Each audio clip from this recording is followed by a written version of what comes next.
इस्लामाबाद में जब भी एहतजाज की कॉल दी जाती है तो सबको ये परेशानी लग जाती है कि अब रास्ते एक बार फिर बंद होंगे, आना जाना फिर मुश्किल होगा, स्कूल कैसे जाएंगे, ऑफिस कैसे जाएंगे। पीटीआई ने एक बार फिर इस्लामाबाद में एहतजाज की कॉल दी है और एक बार फिर हुकूमत की जानिब से रास्ते बंद कर दिए जाएंगे।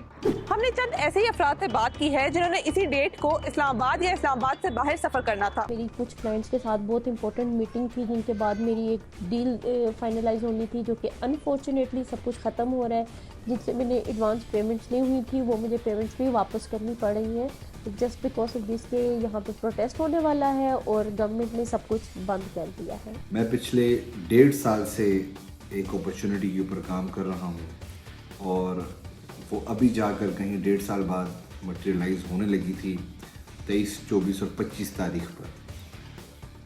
अनफॉर्चुनेटली पीटीआई के इस धरने की वजह से मेरे साथ इस अपॉर्चुनिटी के अंदर 20 मज़ीद अफराद अफेक्ट हुए हैं और आप सोच भी नहीं सकते कि इसके पीछे हमारी कितनी मेहनत थी।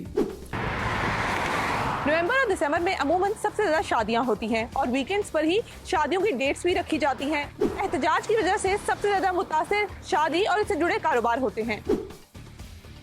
अब ये जो एहतजाज की कॉल आई है इसकी वजह से हमें नहीं पता कि हम चीज़ों को किस तरह मैनेज करेंगे, हम लोग इवेंट को किस तरह ऑर्गेनाइज करेंगे, हम लोग अपनी जो भी उसके सारे मामलात होते हैं वो कैसे डील करेंगे।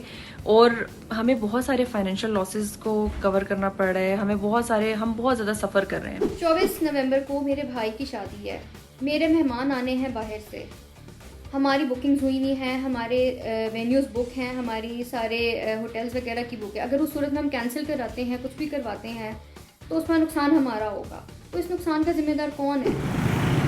एहतजाज की कॉल तो किसी न किसी सियासी जमात की जानिब से दी जाती है, मगर इससे मुतासिर एक आम शहरी होता है।